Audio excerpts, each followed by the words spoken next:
everybody, and welcome to another week, another broadcast, another GameGuru MAX live broadcast number 63, where Lee, me, your host, delves deep into the inner circle of the development and show you what's going on, or at least what's been going on for the last 7 days in GameGuru MAX development. So that is my introduction, but before I do anything else, just want to make sure that everybody can hear me loud and clear. This is not the first time I've been talking in complete silence. Just want to make sure. Yes, thank you very much, everybody. Looks like my microphone is working just fine. Got a lot to show you today. There's even more going on that I won't be showing you. The team is really hard at work right now, grafting away, producing lots of things.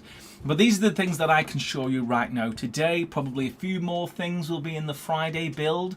So anyone who's lucky enough to be a pre-order user, you'll be able to play with all of the toys that I'm going to show you today in 2 days' time on Friday when we release our regular Friday build, which we do every Friday from the beginning of the Max development all the way through to the end. So let's just boot up the software and let me show you some stuff. Just also to say, if you want any answers to some burning questions, just put a question mark at the end for those lucky enough to be in the live chat. Throw in your questions and at the end I will answer them. Those I do not get to, I will of course answer them in the GameGuru forums later on along with the recording of this broadcast. So what am I going to do first? I'm going to show you the new and improved character creator.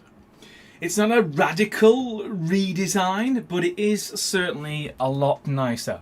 Because as you can see, it's gone graphical. That's right. We have now placed locker rooms in for all the different base types, and we've used pictograms for all of the selections to make things 1,000 times easier. Anyone remember the old character creator? It was all drop-down menus, and you had to select it before you knew what it was you'd selected. Now we're going to give you icons for everything.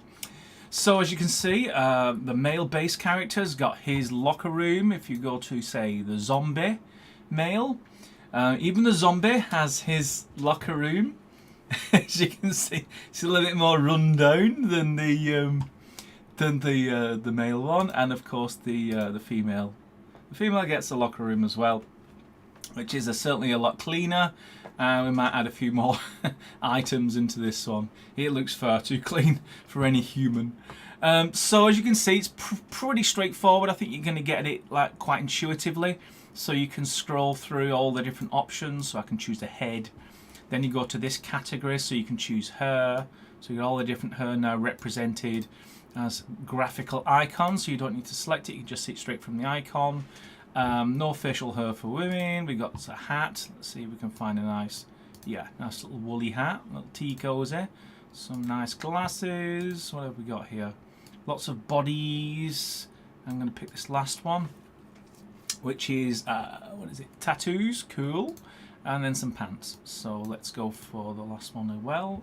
Nice little grenades going on there, and maybe some nice shoes. Like so. So there we go. There's our character that we've just selected. Let me just give it a nice run animation. Slow it down a little bit. And then you can preview all of the animations. Just as a side note, I am working on animations right now along with the logic. They go hand in hand. So this is not the final list of animations. But when we finish, there will be a huge list of animations that are pre-built into the character creator, so you can preview them and find out what they look like, what they're called, because if you're going to create your own behavioral logic later, you'll want to know what these names are so they can call them up in your own logic. So that's the female dressing room. Let's go back to the male. Not going to spend all day creating characters. That's something that you can have fun with in 2 days' time on Friday. I just want to quickly show you the choices, so same sort of thing. Nice. I always like that skull face. Let's go for some pink hair and a pink mustache and a pink whatever that is hat. Some pink glasses. Let's go a bit native now. Some purple pants. Some red shoes. So you can go a little bit crazy if you want. See what that looks like. So it's just chilling, and he can run as well, of course.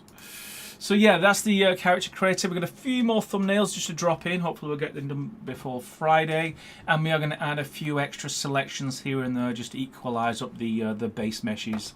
But hopefully you'll like the new, more graphical and I think a lot easier and quicker to create the character that you want. And of course, as GameGuru MAX rolls on year after year, we will continue to populate. So you get more body parts, you can make more different kinds of characters to suit the game idea that you have.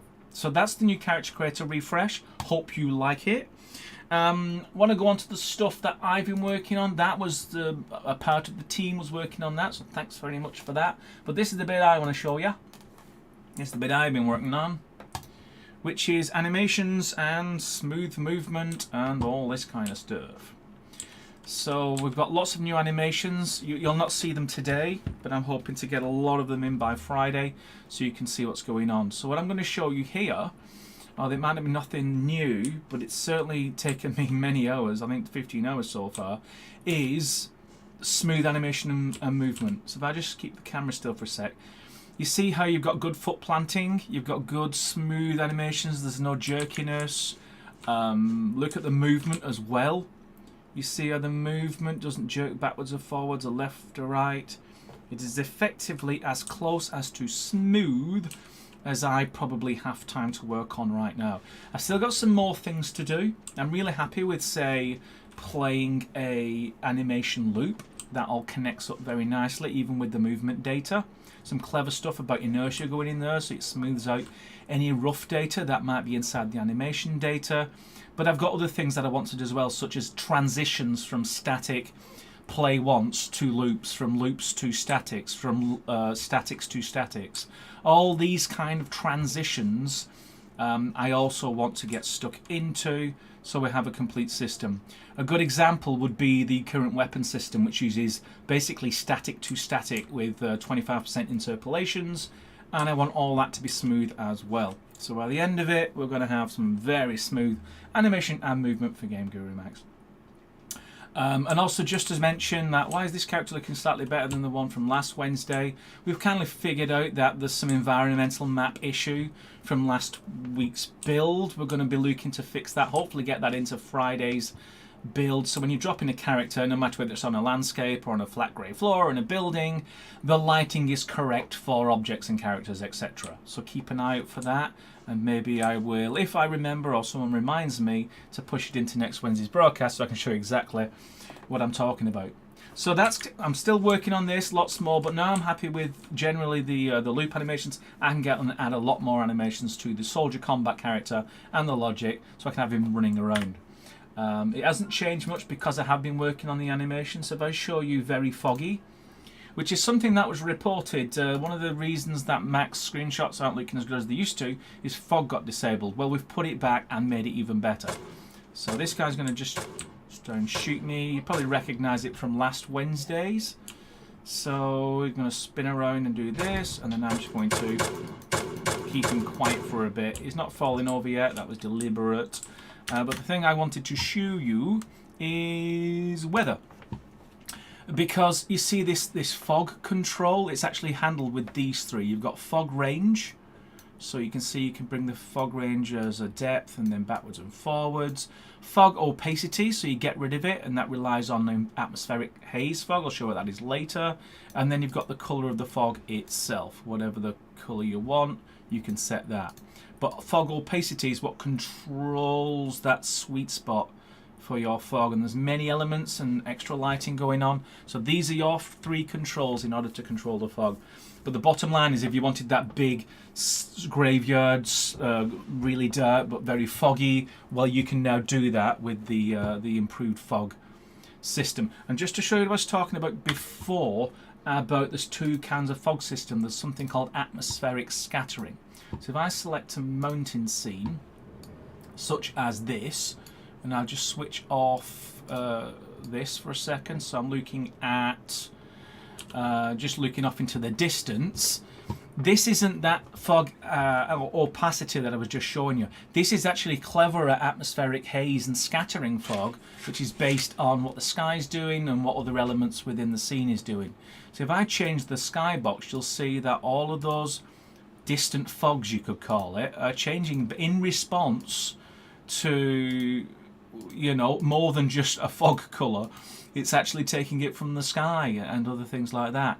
And you can still affect that. You can still go into the weather and change the fog, so less or more.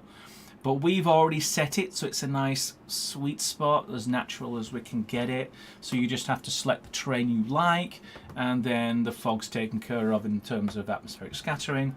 But yes, we've added in the grotesque fog colour, and how near is it to you, and how thick is it. We've put that in case you want it. It's especially useful for indoor scenes. Not so much for outdoor, but for indoor, it's pretty vital to give you a sense of depth and create more realism in your indoor and interior scenes. So that's what I wanted to show you today, but I ain't finished yet, because I'm going to answer some of your questions. So if I drag this across, hopefully we got a few question marks to point me in the right direction. Pretty dang cool, thank you very much. Here's a question, first question of the day, this is from Paul Walker. Will objects that fall into water show splash decals similar to bullet impacts the water surface from last week? There'll certainly be splash sounds. I'm not sure we'll pull off a great big monstrous splash. It's kind of that balancing act. If the barrel rolls in really slowly, all you'd expect is a ripple. If it goes in really fast, then you'd have that big splash. So trying to figure out what kind of graphics we can use in order to create that transition between the ripple and the splash. I'm not sure we can actually get that of sufficient quality, but we'll certainly be looking at it. And the sound effect is the easier of the two to start with. At least you know that the barrel went in, even if you're not looking at the barrel. Here's a question from Zorgo33. Is it possible to turn off physics on items? If not, would it be useful for optimizing like trees, background buildings, the engine won't slow down on collision and not needed? Yeah, you have control over importing an object and then setting its collision to 0, so it doesn't use physics at all, and you can walk through the object. There's other kinds of options such as static, which is a very fast form of physics, but you can of course have different shapes of dynamic physics as well. But don't worry about having to manually switch off objects to speed up your collision. One of the things I'll be working on once I finish with some of the animation and logic stuff is the bullet system, the physics, getting it faster than it is now, trying to lean away from pure polygon collision meshes for physics and trying to convert those to something called convex hull to speed them up. There's really no need to have very small polygons in the physics geometry, and yet there is, and that's a big contributor to any slowdown you might see sometimes in the physics landscape. And you know, it can affect a lot of different areas, and people are experiencing it here, there, and everywhere. It's a big thing, and I want to look at it, so I will be looking at it very soon indeed. Here's a question from Fearless Wee. Will there be support for users creating custom body types with their own pieces, animations, and of course locker rooms? Yeah, that's one of the big things for GameGuru MAX. We're going to create two things. We're going to create guides and templates. Now, the guides are basically just a user manual, which just talks you through the process of what you're creating, the order you created in, what you expect to have at the end of it, but also a template. An example, some example files of one we created earlier that you can pick apart. With those two things, you should be able to create all of the raw assets that our internal team creates all the time. So when you look at the character creator and character parts, or you look at the weapons, or you look at smart objects, we're going to provide information so you can also do all of these things. Now, a little disclaimer, it does require a skill. It requires modeling and animating and understanding technical stuff and scripting and all the rest of it. But at the end of it, you will be able to use these materials to do what we do, and so you can import your own stuff and create things. And of course, you know, the more you do it, the better you get at it. And who knows, maybe in the future you'll be compiling them all up and selling your old DLC through the game creators, which we'll be very happy to do. Okay, another question please. KC Productions question. Does GameGuru MAX have wind and its effect on trees and grass? Not at the moment. There's no wind. We have some basic weather for rain and snow and sunshine. We are at the very moment going to improve the rain and the snow so they look a bit better, but we're not doing a wholesale massive mad rush on lots of different effects. Longer term, we have plans to do things like wind, thunder and lightning, and many of those affecting things like trees and grasses. But out of the box, we're really just focusing on those things: sunny day, snow and rain, and trying to get those to match the quality of the rest of the software. So that's what we really want to be doing, focusing on quality rather than quantity. Here's a question from Chuck Hagel. Why the hard-coded limit on terrain editable playable area to 5 kilometers? If the terrain's procedural and limited, why can't the user choose the size? Because there isn't an unlimited amount of memory in your computer. If you think about it, if you have an infinite terrain, you're going to have an infinite amount of memory in order to store all the infinite amount of physics and the infinite amount of nav mesh. Now, don't take the build that you're playing with today as it. 5 kilometers was enormous play area. You would probably spend a year building a level that was 5 kilometers in size with cities and roads and all the rest of it. So I think that was a pretty good starting point, and it's monstrously larger than the GameGuru Classic terrain, which was literally a square. And you're right, the procedural does go on to near infinity, but the reason we did that, the primary reason, is that you get a great horizon. You get a consistent mountains up close, plains up close, but then it stretches off into the distance. It's the same visual. It's as if it's going on forever. But we don't expect you to have a game where the player has to go on in that direction forever, at least for the first version. So that was the reason for the procedural training going on forever.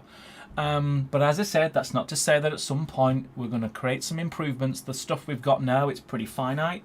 We're building all the terrain physics and nav meshes up front, fixing that size and then placing it in the world based on sensible limits, sensible boundaries based on what your level needs. But longer term, and perhaps even up to the end of November, I've been talking about things like rolling terrain generation for both nav mesh and physics.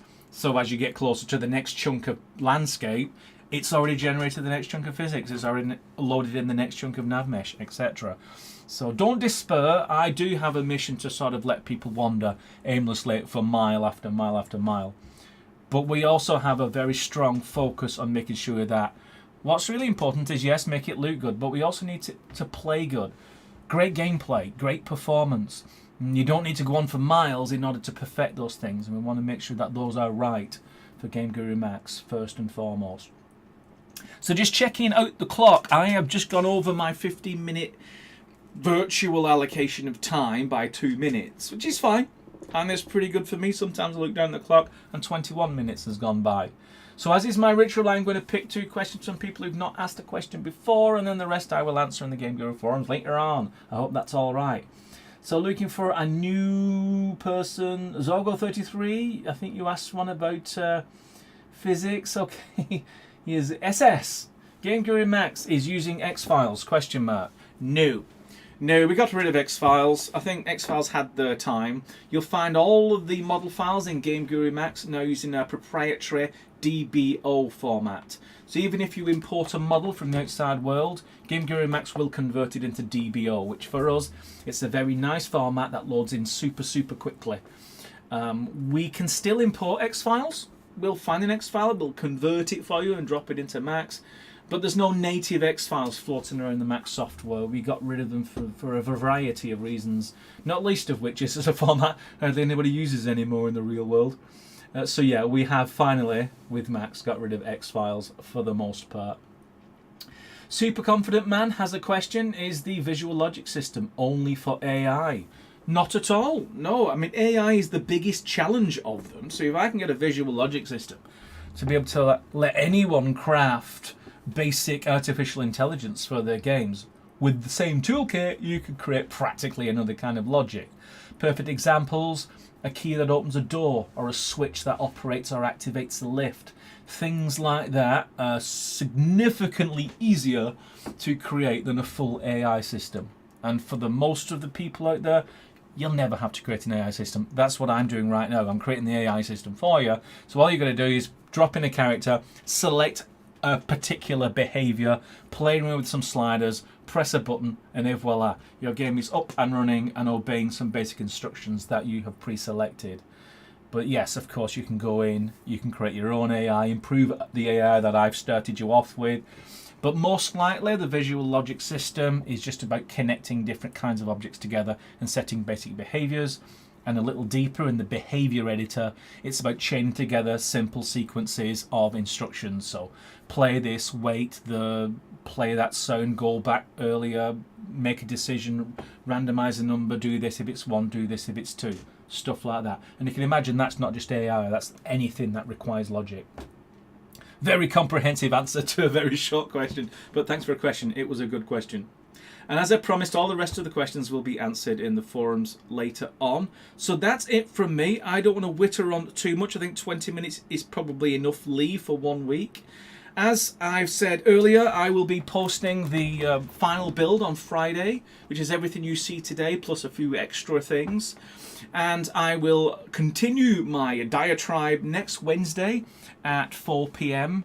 BST, if it's still BST. It certainly doesn't feel BST at the moment. It's quite cloudy and rainy. But what BST, British summertime? This is what I'm talking about when I say BST. But for everyone in the real world, it's basically Wednesday, 4 p.m.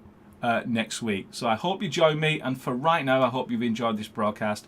And I'll speak to you all next week. So until then, ciao.